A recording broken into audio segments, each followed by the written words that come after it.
Good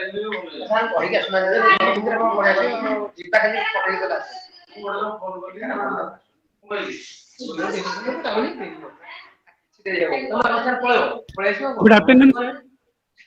Good afternoon. Sir, namaskar, sir. Namaskar, sir.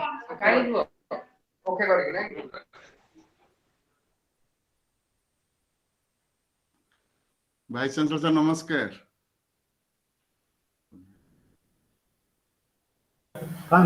Sir, namaskar.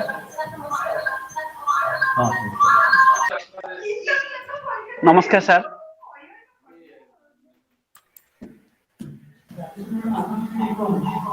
Sir, mute ଅଛନ୍ତି sir.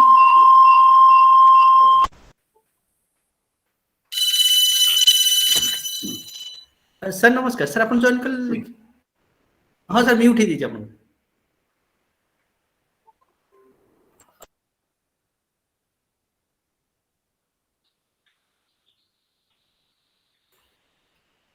संतोष sir सार कर कोन mute ही जाई unmute करंतु car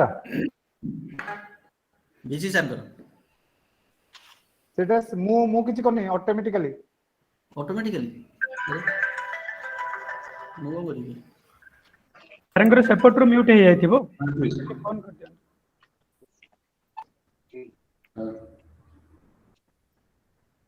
hello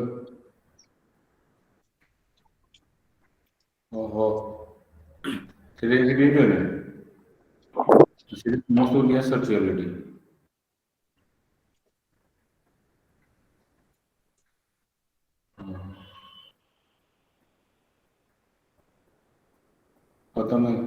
तुम्हें शीघ्र करके दिया नहीं link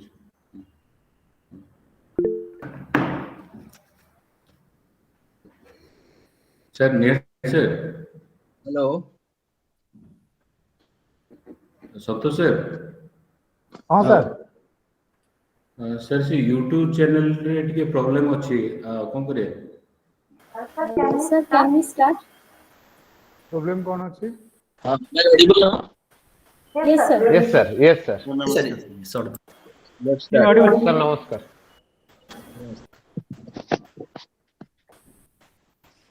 Sir, can we start? yeah please okay start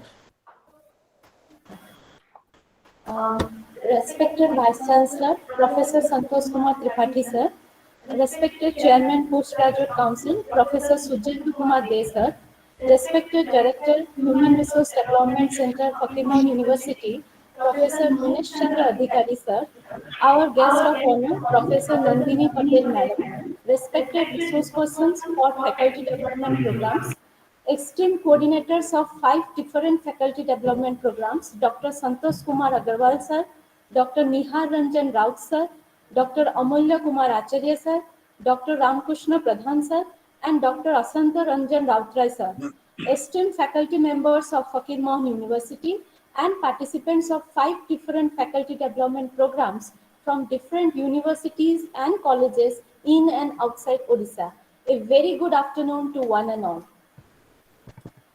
I, Dr. Rajeshri Datta, Assistant Professor of Political Science and member HRDC Fakir University, on behalf of Fakir University and Human Resource Development Center, welcome you all to this one-week faculty development programs on advances and challenges in physics. Second, geospatial technology from basics to business. Third, innovation in teaching, learning and assessment. Fourth, recent advances in political science and international relations, and lastly, software tools for academicians. Precisely, the impact and effectiveness of faculty development program is to foster faculty's knowledge, skill, and professional competence, enriching the faculty vitality in key domains of teaching, assessing, research, professionalism, and administration is perceived to improve educational environment significantly and thereby enhances the academic performance of learners. Faculty development programs has been considered as a standalone educational pedagogy in fostering knowledge and professional skills of faculty. With these objectives, the HRDC Fakir University is proud to host five different faculty development programs at the same time. That is from 13th to 18th December 2021. I hope these five faculty development programs will be scholarly, enriching, and will provide new directions to these disciplines and sub-disciplines. These five faculty development programs are only possible because of the continuous guidance and necessary directions of our esteemed Vice Chancellor, sir. With these few words, I would now like to request our Director, Human Resource Development Center, Fakir Mohan University, Professor Munesh Chandra Adhikari, sir, to deliver his welcome address. Sir, please. Namaskar. Good afternoon, everybody. Esteemed Chief Guest, our Vice Chancellor, Professor Santosh Kumar Tripathi, sir. Guest of honor, respected In-Charge Chairman PG Council, Professor Surjendra Kumar De, sir. And today's guest of honor, respected Professor Nandini Patel, Catholic University, Malwai. Then dear coordinators of the five programs, Dr. Niranjan Raut, Dr. Santosh Kumar Agrawal, Dr. Asantaranjan Rautrai, Dr. Amulya Kumar Acharya, Dr. Ramakrishna Pradhan, and dear member of the HRDC and today's moderator, Dr. Rajasri Datta, and dear participant teachers of various colleges and university and research scholars. And today is a great day for Fakir Mohan University because the HRDC center of this university, although established 2 years back, but it becomes more vibrant from this current year after joining of our Vice Chancellor, Professor Santosh Kumar Tripathi, sir. And prior to this, we have conducted under HRDC on physical mode, training for the teachers. And today we are organizing 5 FDP under different faculties so that the more number of teachers of their interest will be benefited and can acquire some more specialized knowledge, and with that knowledge they can share with their students. And on this occasion, we are fixing or planning for 5 different fields. One from physics department, coordinated by Dr. S.K. Agrawal. The topic is advances and challenges in physics. And second, from the Department of Geography, coordinated by Dr. Niranjan Raut, on the topic geospatial technology from basics to business. And third is from Department of Education, coordinated by Dr. Amulya Kumar Acharya, on the topic innovation in teaching, learning, and assessment. And the fourth one from the Department of Social Science, coordinated by Dr. Ramakrishna Pradhan, on the topic recent advances in political science and international relations. And finally, from the Department of Information and Communication Technology, coordinated by Dr. Asantaranjan Raut, right, on the topic software tools for academic science. So the topics, the names itself defines the importance of current trend in regards to the requirement for students as well as teachers.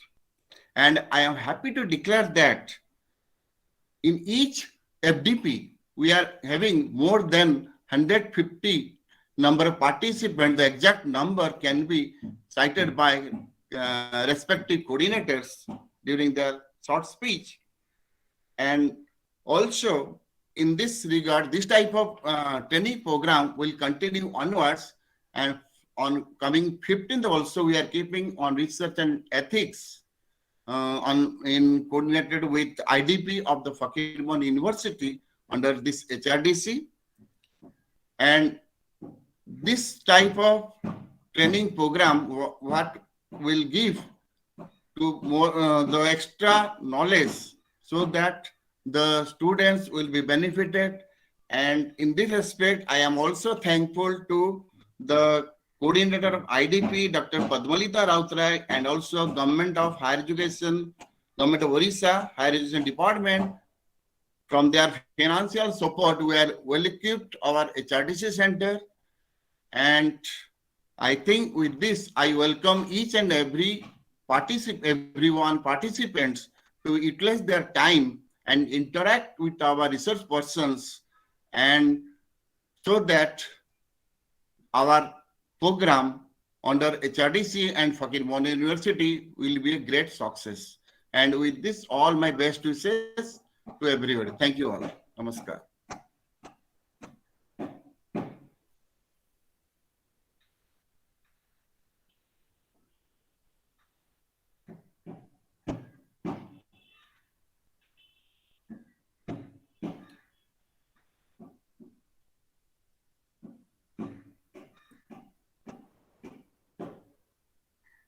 Rajashree madam.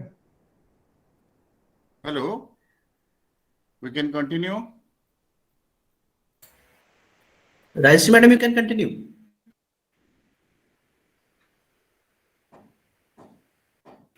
Actually, she is experiencing some audio problem. Just a minute of time.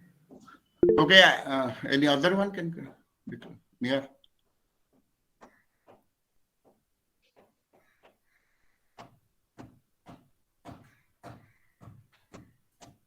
Okay.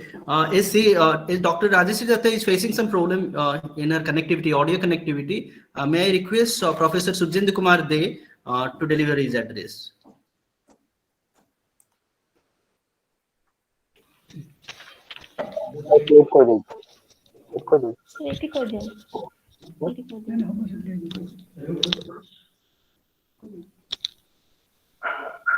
Okay, am I audible? Yes, sir. Yes, sir. You are audible. Yes, sir. A very good afternoon to all of you. Most esteemed Professor Santosh Kumar Tripathi sir, our Vice Chancellor. Sir सही room रे जो माने अछंती तांकर audio of करिया को कहि दियंतु mute करिया को कहि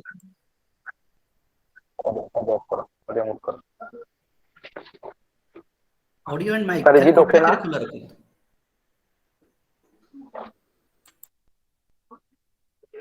Yes, sir. Sir, is it okay now, the audio part?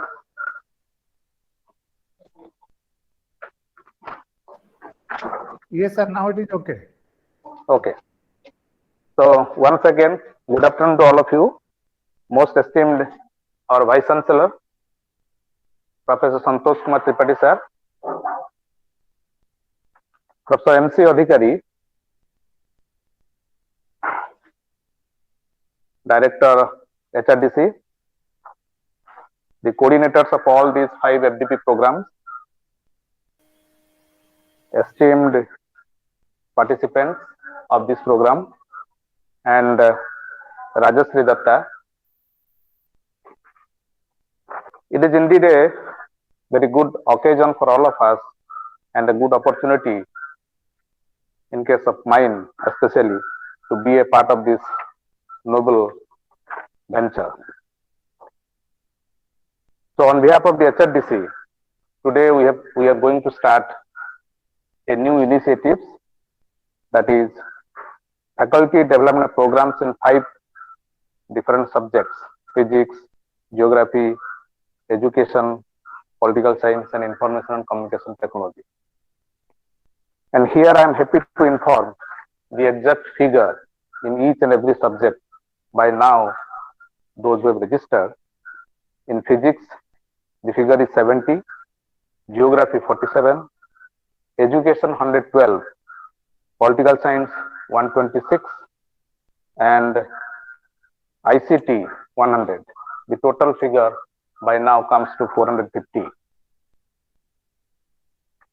So this shows how our teachers in different colleges, universities are interested to learn new things in their respective subjects.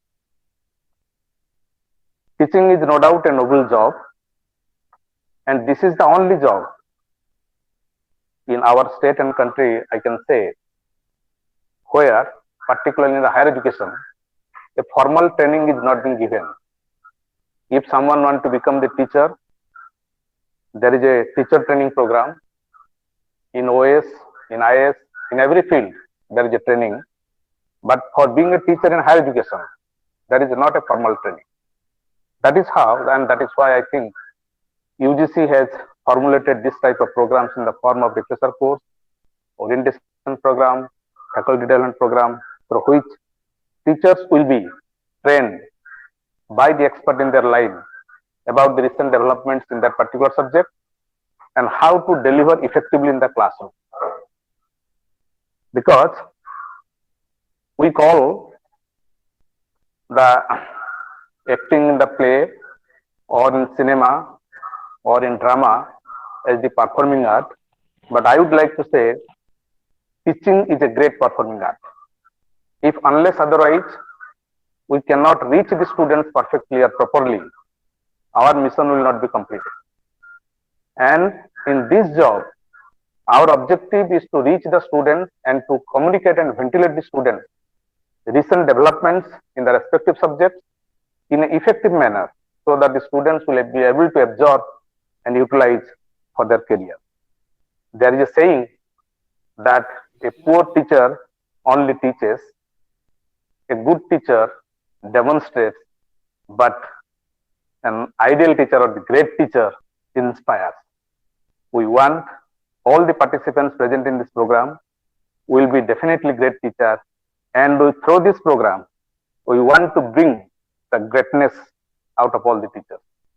With these few notes, I want to welcome all the participants of this program and hope within these 5 or 6 days deliberations and their participation, they will be effectively able to absorb certain things and implement in their teaching life.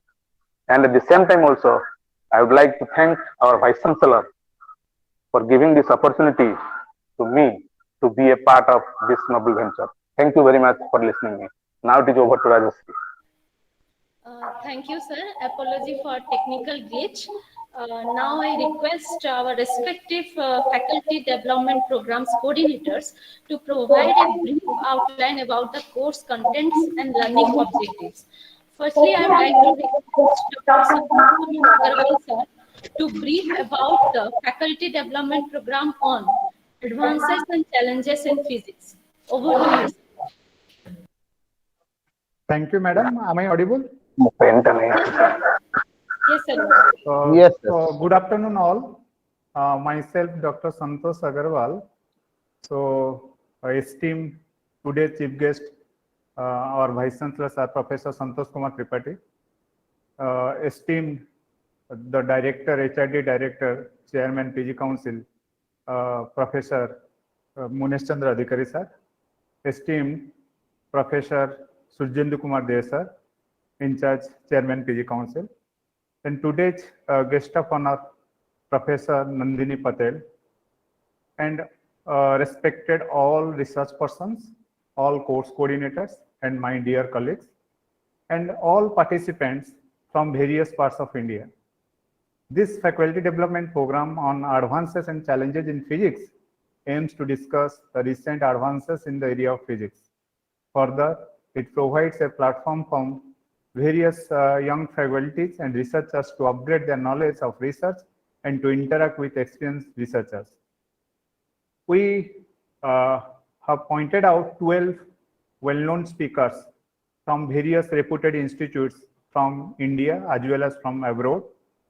The speakers will provide insights on importance of physics in various fields of physics, like advanced characterization of materials, optics and photonics, application of linear algebra in physics, material science and condensed matter physics, particle physics, physics beyond standard model, quark-gluon plasma and early universe, quantum chromodynamics, the theory of strong interaction, phonon and its application, superconductivity, application of physics to biology, and nuclear physics. The main objective of this course is to aware the young faculty regarding the recent advantage and some challenges with respect to the specific fields so that they can pursue their research works as well as to clarify the students regarding the recent advances. So thank you all. Thank you again and welcome on behalf of the PG Department of Applied Physics to this faculty development program. Thank you. Thank you, sir.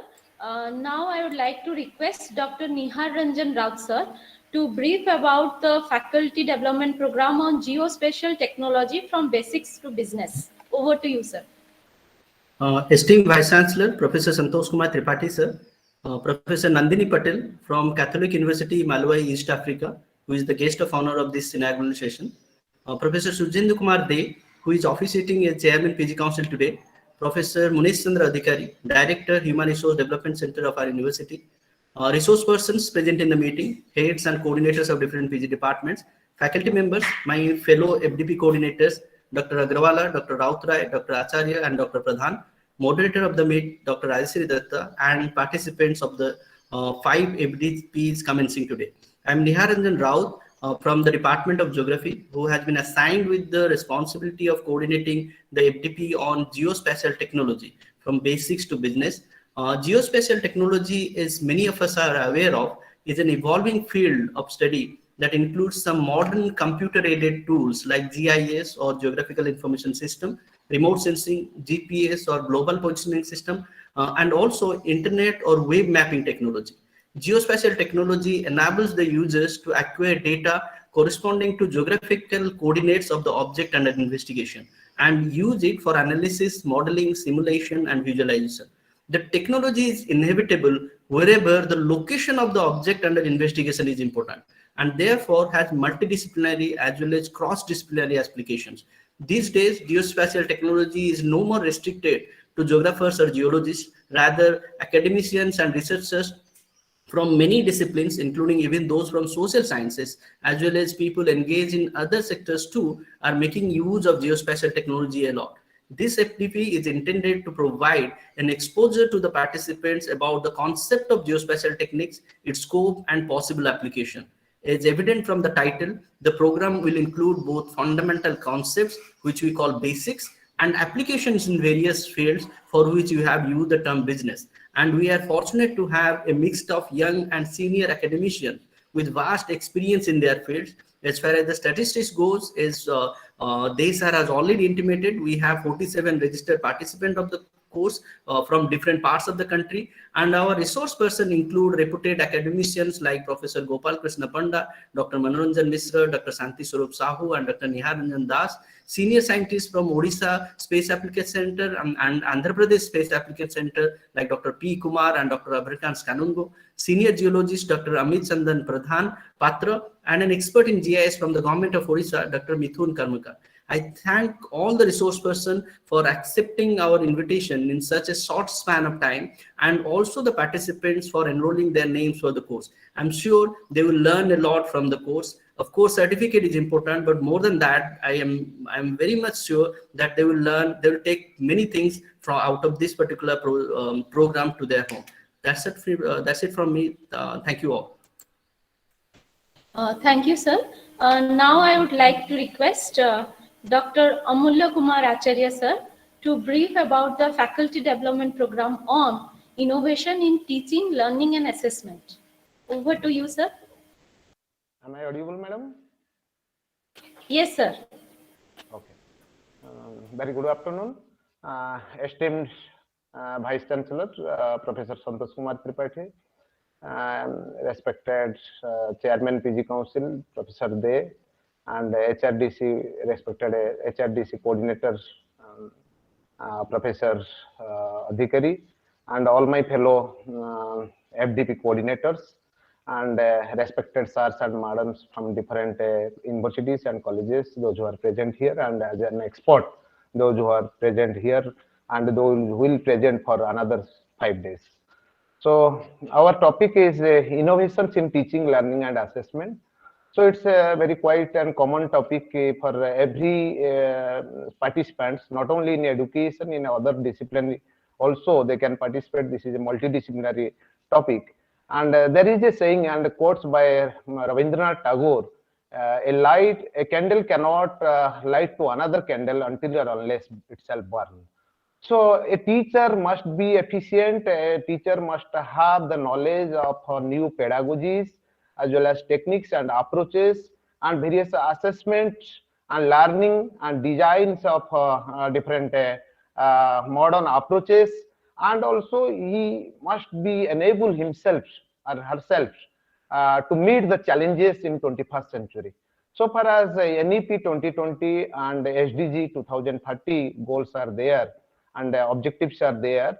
So we have to think for another in the future generation, and we have to be well equipped, and we have to imbibe certain qualities and certain strategies and pedagogies within us. As a result of, we can reach to the students properly and learning outcomes can be achieved properly. And in this FTP program, and we have 112 number of participants, those who have registered, and there are different topics, subtopics we have included. So this is very vast area. We could not include all the topics, but some of the important topics we have included. Approaches of online teaching, blended mode of teaching, constructivist approach, collaborative and cooperative learning, experiential learning, techno-pedagogy for effective teaching, development of e-content and e-resources, innovative practices of assessment, quality parameters in higher education, technology at the rate NEP 2020, recent trends in research in teaching, learning and evaluation, maximizing effectiveness of school internship and strengthening students' participation in teaching and learning, quality academic writing, projects and assignments. And we have our esteemed resource person, Professor Gaurang Charan Nanda, Professor Arvind Kumar Jha. Professor Gaurang Charan Nanda, currently he is the Vice Chancellor of Netaji Subhash University, Jamshedpur, Jharkhand. Professor Arvind Kumar Jha, who is a Fulbright scholar, as well as now currently working as professor in IGNOU.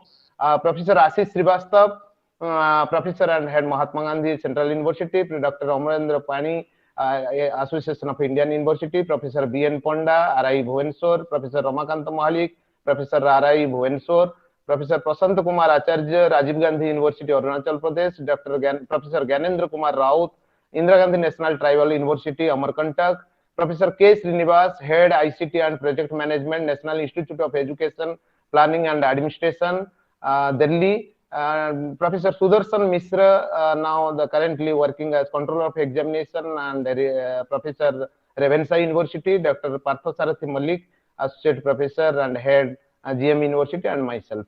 So the objective of this course that to enable and acquaint the participants with innovative teaching, learning, assessment in 21st century with the theme which we have mentioned. And apart from that, we will discuss also interaction will be there to sort out the various problems and issues related to teaching and learning in course of discussion. So thank you. Thanking our esteemed Vice Chancellor and our HRDC Director for inspiring us to conduct such a wonderful program, and within short span of time we could conduct 5 programs, all the whoever has taken given responsibility, so we could achieve this. So wish you all the best. Thank you, madam. Thank you, sir. Now I request Dr. Ramkrishna Pradhan sir to brief about the faculty development program on recent advances in political science and international relations. Over to you, sir. Good afternoon, everyone. Am I audible, madam? Yes, sir. Esteemed Vice Chancellor, Professor Santosh Kumar Tripathi, sir. Director HRDC, Professor Mohan Adhikari, sir. Our chief guest of the event, Professor Nandini Patel from the Catholic University of Malawi. Chairman, PG Council in charge, Professor Sujendra Kumar De, sir. My esteemed fellow coordinators, moderator of this program, Dr. Rajeshri Datta, madam, and my dear sir and madam participants in this FDP program. I'm thankful to the authority for giving me the chance to coordinate the FDP on recent advances in political science and international relations. As you all know, that political science is the study of society and politics. As a social science, the discipline largely deals with statecraft, systems of governance, power, authority, constitution, law, thoughts, theory, and the philosophy, particularly through 3 subdisciplines, namely comparative politics, international relations, and political theory. However, as we are standing in 21st century, the scope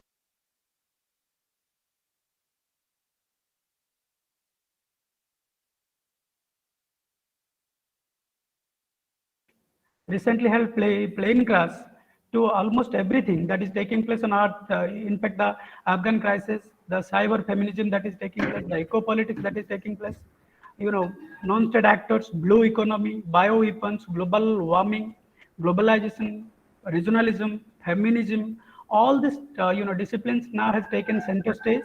Rather, political science became more social than political. In this context, this faculty development program in particular is designed to refresh students with the recent advances in political science and international relations beyond the traditional normative and positive discourses. This FDP identifies the broad themes that have evolved as recent advances in the discipline requiring immediate attention.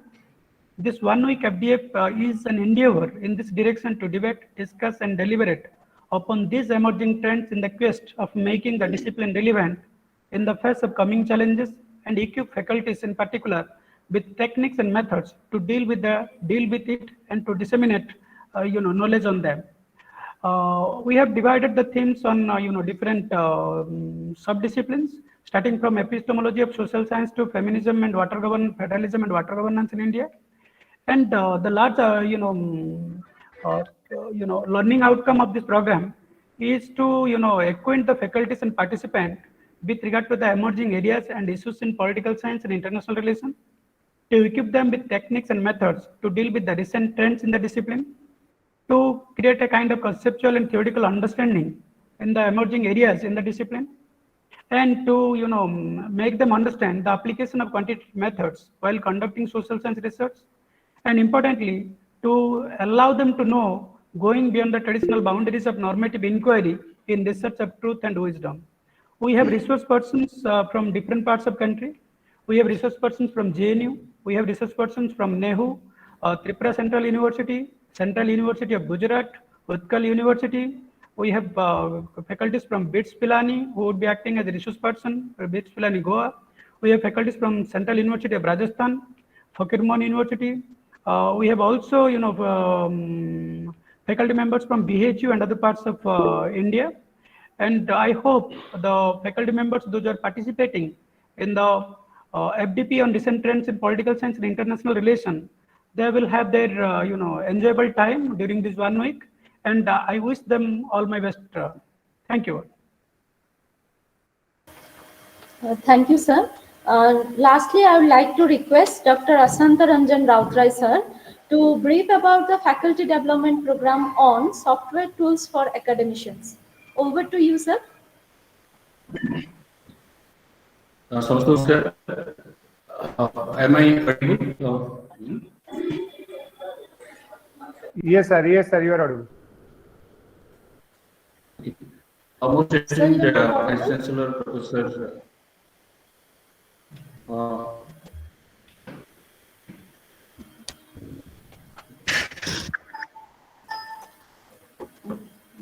Thank you, sir.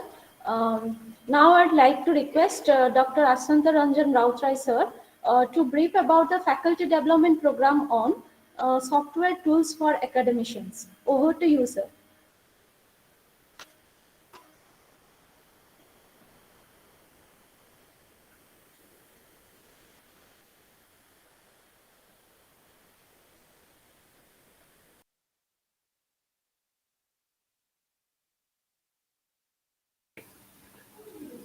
Osan sir, it's over to you.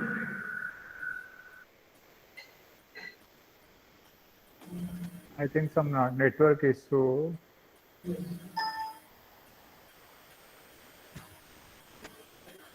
Santosh sir, give it to Santosh sir then. Sir, Santosh sir has already finished. Okay. am I audible now? Hello? Yes, sir. Yes, you are audible. Please.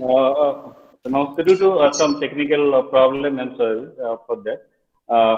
Most esteemed Vice Chancellor, Professor Santosh sir, Director HRDC, Professor Monish sir, Chairman PG Council, to the Chairman PG Council Sujendu sir. Uh, Today's guest of honor, Professor Nandin Patel, Catholic University, Malay. My dear fellow colleagues who are present here. All the participants who are watching through this Google Meet as well as YouTube link. We have more than 200 participants who are watching till live. I thank everyone. Is my voice is audible or? Yes, sir, you are audible. It's very much audible. Just quickly, actually, FDP on software tools for academician is basically have different tools like MATLAB, Scilab, Python for teachers of undergraduate and postgraduate programs of our university as well as other universities of India. And for this program, more than 100 number of participants have registered throughout all the universities of India, and there are research persons who will be taking classes from basics of MATLAB, Scilab, and Python to implementation of various neural network applications, starting from simple artificial intelligence to deep learning with optimization and several applications, which we have included as per curriculum of our UG CBCS curriculum as well as some of the PG curriculum of physics, mathematics, and computer science. Hope this program will be helpful for the teachers of all those disciplines, so that it will be beneficial to our students finally. So thank you all.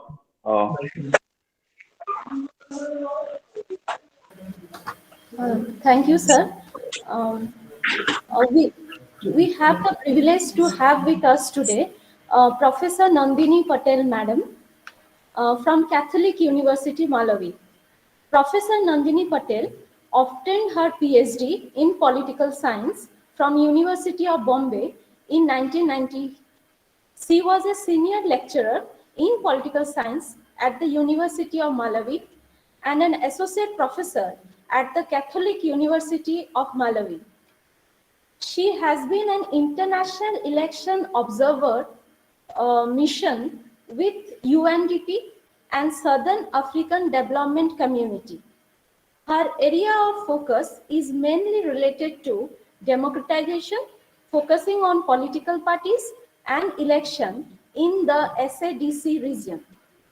Professor Patel was a board member of the Electoral Institute for Sustainable Democracy in Africa. She also served as a commissioner of the Special Law Commission on Electoral Reforms in Malawi in 2018. I now request our guest of honor, Professor Nandini Patel, Madam, to enlighten us with her valuable address. Over to you, Madam.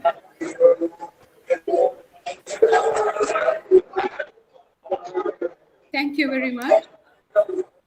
Very good afternoon to everyone. I hope I'm audible. Yes, ma'am. Thank you. Yes, ma'am. Yes. Thank you very much. The Vice Chancellor of Fakir Mohan University, Professor Tripathi, the Director of the Human Resource Development Center, Professor Adhikari, the Chairman of Postgraduate Council, Professor Day, the Deans and faculty members of the various faculties from various colleges in the state, and the moderator of the inaugural session, Dr. Datta. Once again, a very good afternoon to all of you, and thank you for having me with you this afternoon for the inaugural session of this very important exercise, the Faculty Development Program of universities. I wish to underscore a very important point made by Professor Day in his address. He said teaching is a great performing art. And he further said there is no formal training for teaching in higher education. Very true, sir. And I must say that although I'm here to address inter-faculty members, scholars from various faculties, my knowledge is very much limited to political science and international relations. And I fully agree that teaching is a performing art, which I started when I was 21. And I'm not very sure I have perfected it or not. But I will say that if anyone should ask me, what do you want to do in your next life? I would say, I want to be a teacher again. So teaching is such a satisfying profession. And as someone said, we have to keep on learning. And especially today in this fast moving world where things are changing so fast, we definitely have to update ourselves, not only in terms of knowledge in our respective fields, but also the skills of imparting that knowledge. So I wish all of you the very best. And I will share some thoughts that has been in my mind for the last couple of days, which of course is from political science. And I'm mindful that there are people from physics and geospatial technology. I know very little about these disciplines, but one thing I know is politics interests everybody. And in politics, I'm particularly going to talk on democracy, which I'm sure also interests many people. And everybody knows something about politics and something about democracy, especially being Indians, where democracy has been with us since the time we became independent, or the process began even before that. We live and breathe democracy. So my topic is not very out of context, I suppose. As I said, something triggered my thought a few days ago, and what that was is President of the United States of America, Joe Biden, holding a democracy summit. And this, of course, has generated strong reactions from many quarters and also from within India. You see, everyday newspaper, somebody has written a column questioning what moral grounds do the United States president have to talk about backsliding of institutions of democracy. True, very right observation. I'll talk about this in a while from now. Biden's narrative emphasizes also on the foundational principles of United States foreign policy. And he sees that there is a global battle now between democracy and authoritarianism. So he calls on countries to make concrete commitments to reaffirm their democratic values, rule of law, justice, free speech, free assembly, free press, freedom of religion, all the inherent human rights of every individual. This is interesting. And towards the end of my presentation, I will emphasize on this for all countries, all democracies in the world, including India, to give a fresh look and new thought. The second part of his speech is he was launching an initiative for democratic renewal with a commitment of $424 million US. He actually made a mistake when he was speaking. He said 224, but from the fact sheet, someone corrected to say, no, it is $424 million US towards various democracy-related projects, including fair elections and free and fair media. Now, on this element, I will share some thought as someone who has been on field out there doing international elections observation work, as well as working on projects that are towards strengthening democratic institutions in different countries in Southern Africa. And then I'll come to what are the challenges to institutions of democracy today. So democracy promotion remains a major pillar of United States foreign policy, and it has been so for a long time. For generations, American leaders have emphasized that promotion of democracy abroad is their key role, starting from Woodrow Wilson's time, who said making the world safe for democracy, to John F. Kennedy's campaign for fostering democracy, and Bush and Clinton's assertion that democracy is a cardinal principle of US foreign policy. Of course, there has been hypocrisy, pretense, blatant moving away from this respect for democracy whenever United States security and economic interests were at stake. Surely, United States has given precedence to their own security and economic interests abroad. And of course, they have done terrible things like the illegal war in Iraq and how they overthrew Gaddafi's regime, and they pretend to hold fair elections later this month in Libya. We know about all these prisons. But one good thing here is the money that is being kept for democracy institution building in other countries. And as I said, aiding democracy abroad has been there, especially from the 1990s with the third wave democratization, where a number of countries in Africa, amongst others, democratized. Malawi being one, and that's what took me to Malawi. Many people ask me this question, how on earth you found this country called Malawi to go and settle? I said elections in Malawi took me there, the first multi-party democratic elections that were held in 1994. So the democracy aid, not only United States, but you have a number of European countries that make contribution for democracy institution building through UNDP, they call it basket funding, and number of institutions of democracy are assisted in terms of technical support and even the infrastructure, setting up these institutions.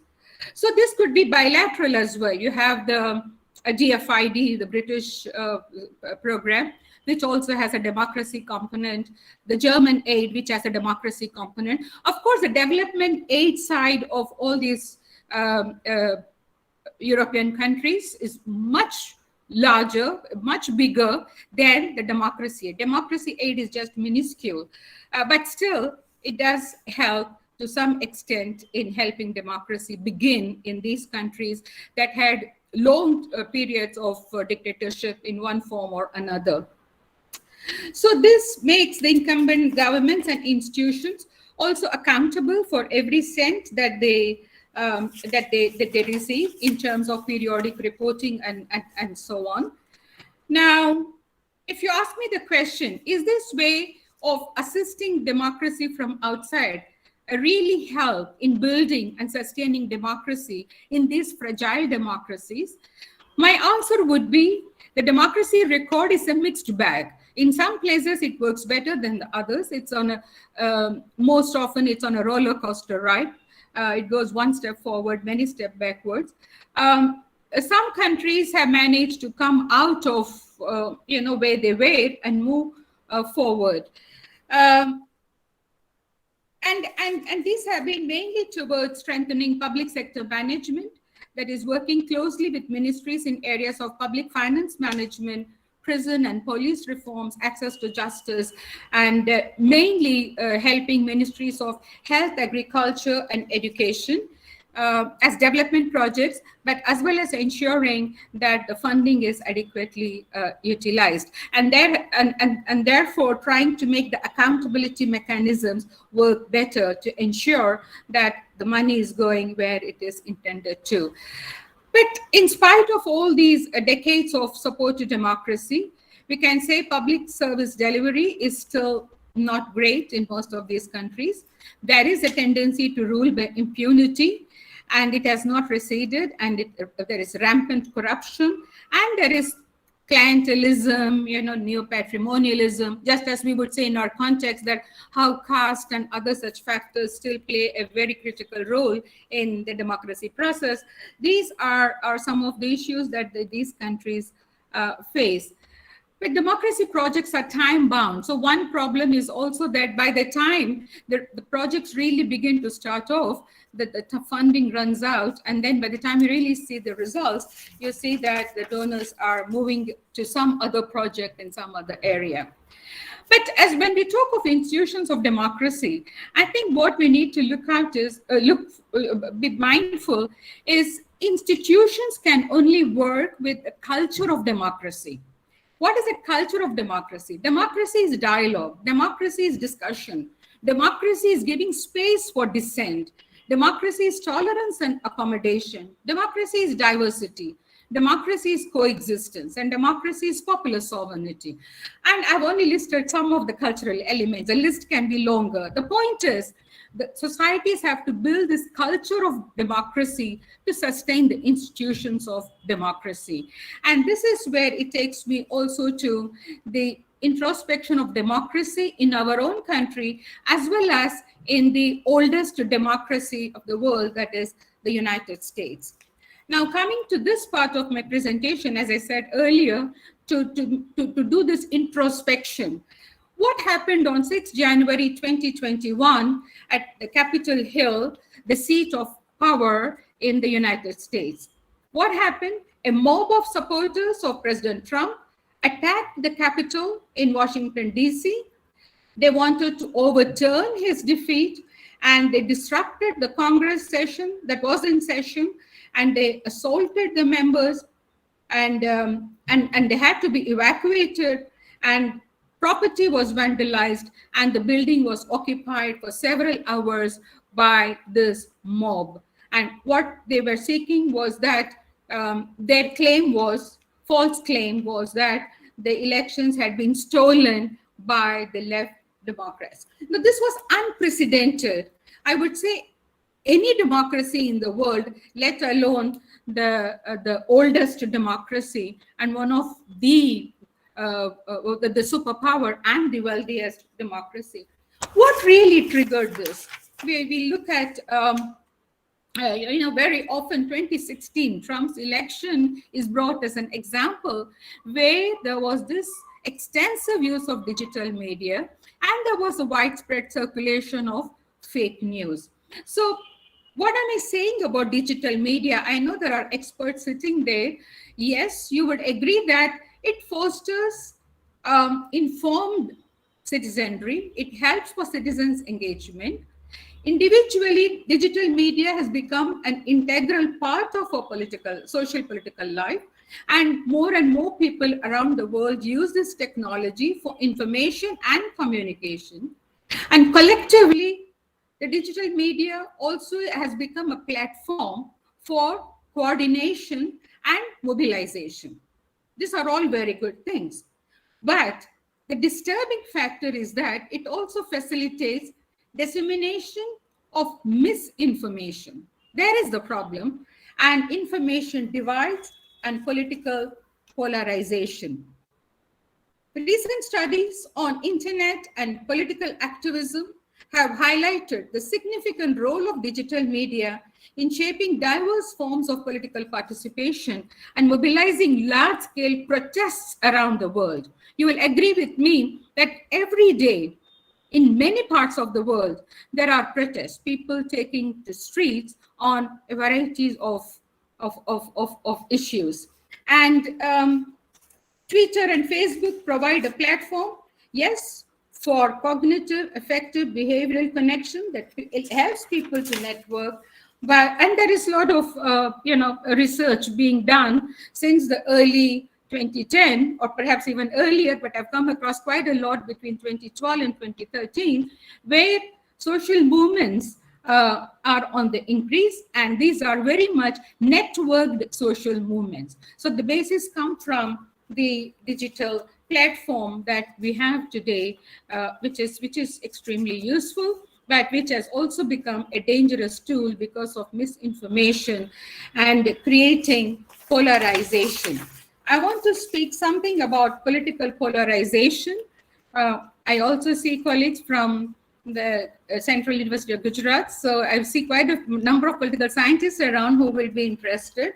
Other disciplines, I'm sure you're also quite agreeing with some of the observations I'm making. Discussions of polarization in political science considers polarization in the context of political parties and democratic systems of government. So in two-party system, political polarization usually embodies the tension of political ideologies and partisan identities. Some political scientists today assert that today's polarization depends less on policy differences, on left and right scale, less on ideological differences, but more on religious, that is, religious group against secular, nationalist against globalist, traditionalist against modern, rural against urban. So polarization is associated with politicization, and these are on these lines, unlike in the past where polarization was on ideological lines. I recall my PhD days when I used to visit the JNU campus. This was late 80s. The campus used to be very polarized on pro-communist or pro-Soviet and pro-United States or pro-democracy. Very polarized, ideologically polarized. But there was no hate speech. Yes, there were arguments. Yes, there were differences. But we were not enemies. We didn't want to hate each other and stop talking. But today's polarization goes to the extent of, if you're not on my side, I wouldn't talk to you. That is the difference, because polarization is driven by factors other than ideological and partisan lines, as I mentioned earlier on.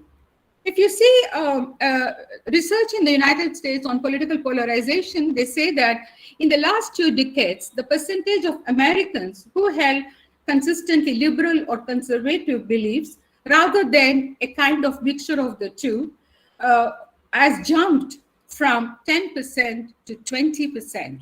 It has jumped. And at the same time, the beliefs about the other side are becoming more negative. And they see the opposing political party as a threat to national well-being. That kind of thinking has doubled, and it has moved very quickly. This is deepened polarization, which has results like government shutdowns, violent protests, and scathing attack on elected officials.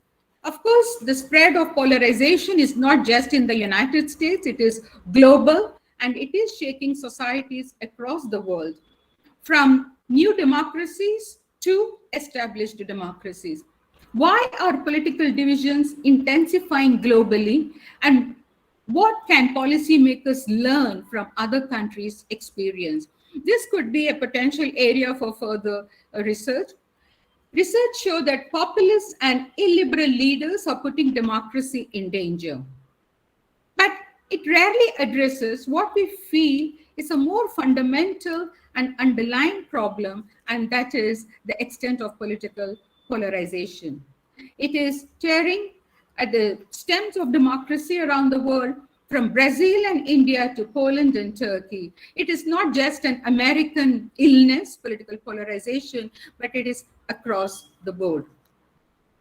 Why has polarization come to boil in so many places in recent years? Are they telling similarities in the patterns of polarization across different countries?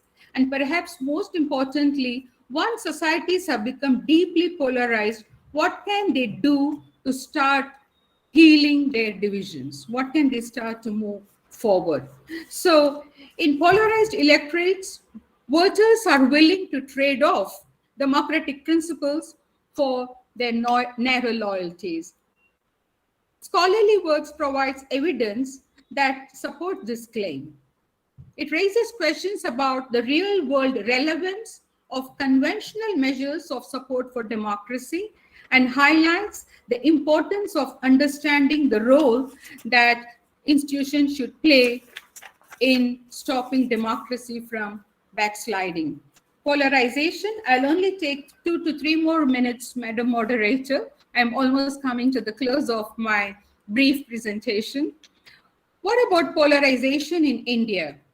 Since the late 19th century, the primary source of political and societal polarization in India has been a fundamental question of nationhood. Should India be a secular country or a Hindu Rashtra, given that roughly 80% of our population is Hindu?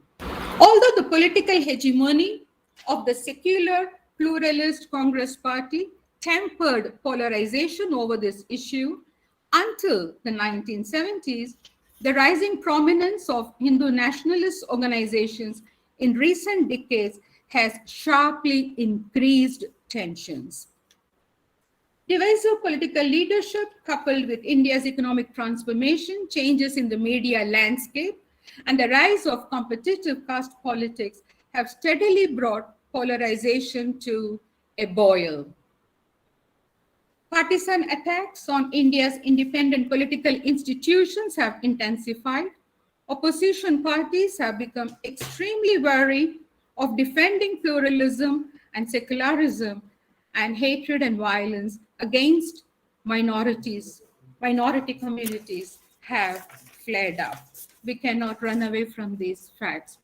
So, coming back to Biden's concern, much as I said, it could be hypocrisy, it could be pursuing other interests in the garb of protecting democracy. The fact is, fragile democracies, fledgling democracies, or established democracies, everywhere democratic institutions are backsliding.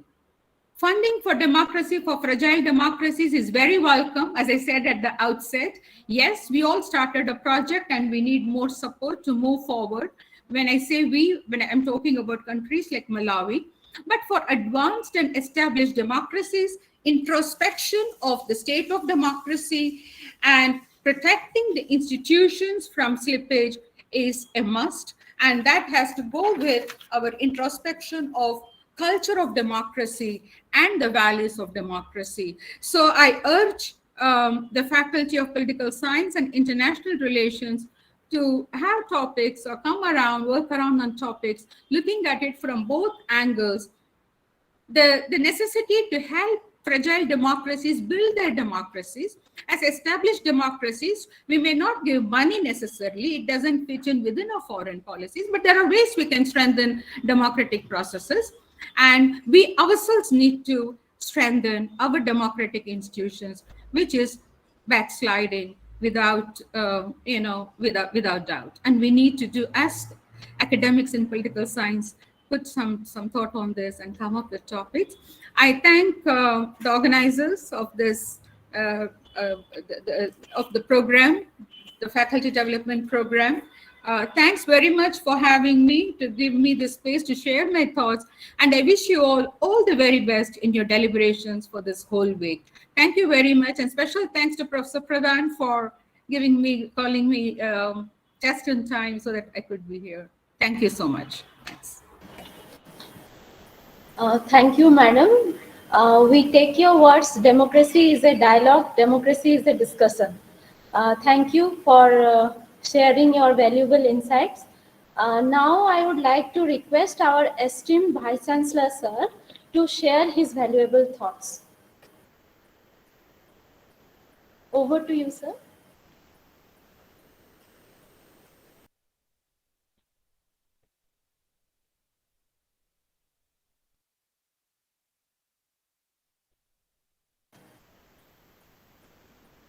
Sir, you are not audible.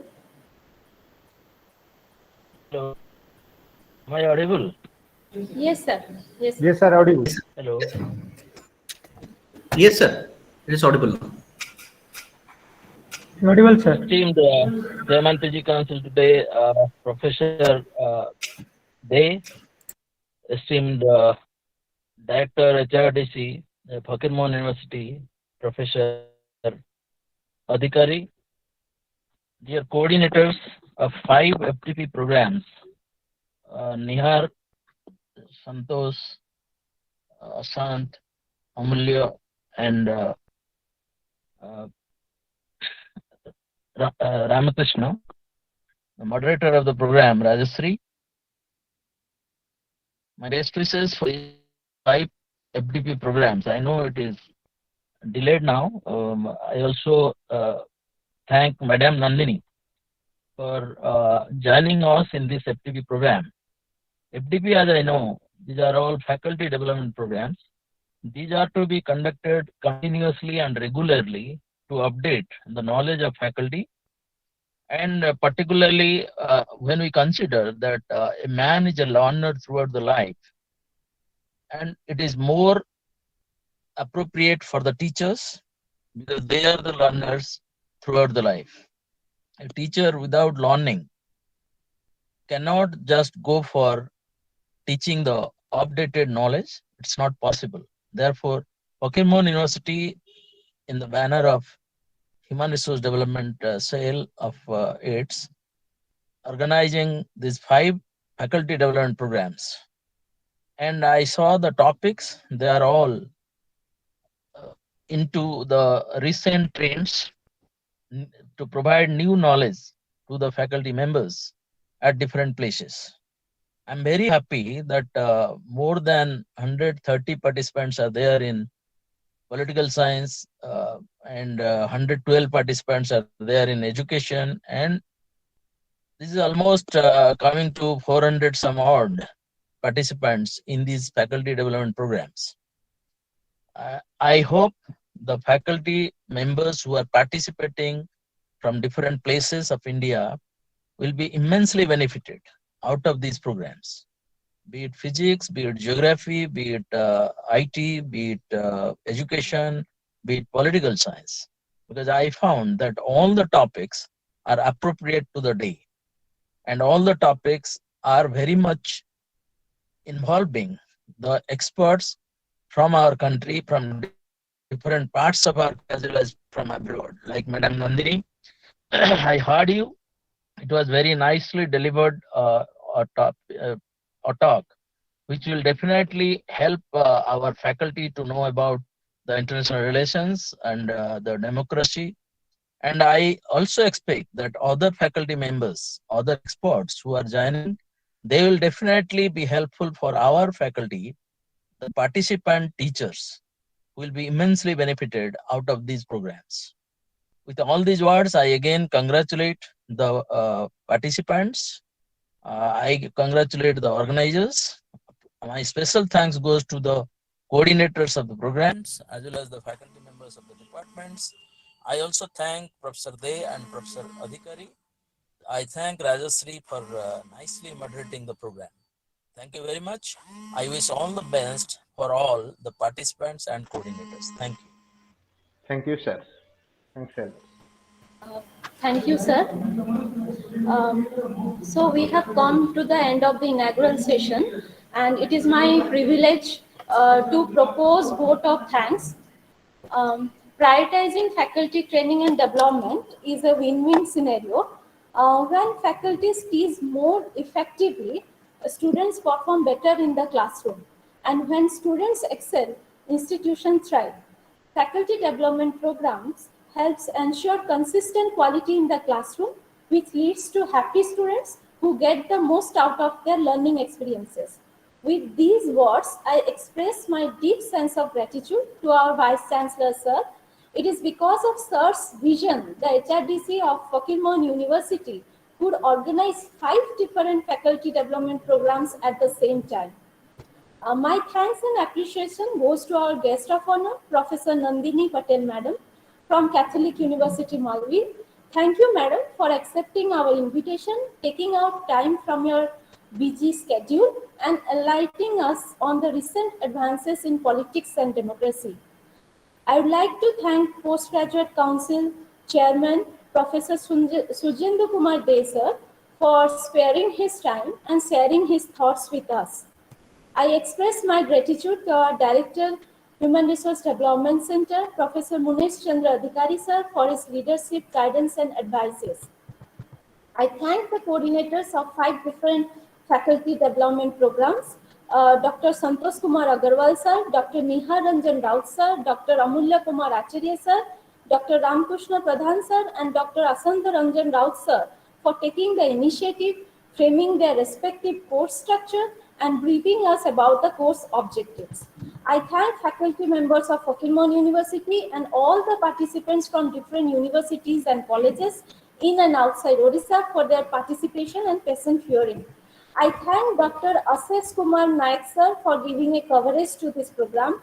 Lastly, I would like to thank Mr. Ashish Kumar Pradhan for his technical assistance. We hope that all of you will gain to the maximum from this faculty development program, and I wish you all a happy learning. So with this, we have come to the end of the inaugural session. We will shortly begin with our respective course session. Thank you, one and all. Okay. Thank you. So now the participants can join the respective link provided to them by the respective coordinator. Thank you, sir. Thank you. Thank you all. So now the Thank you, meeting is sir. ended. Thank you. Okay, Thank you, sir. Thank you. Thank you, sir. Thank you, sir. Sir,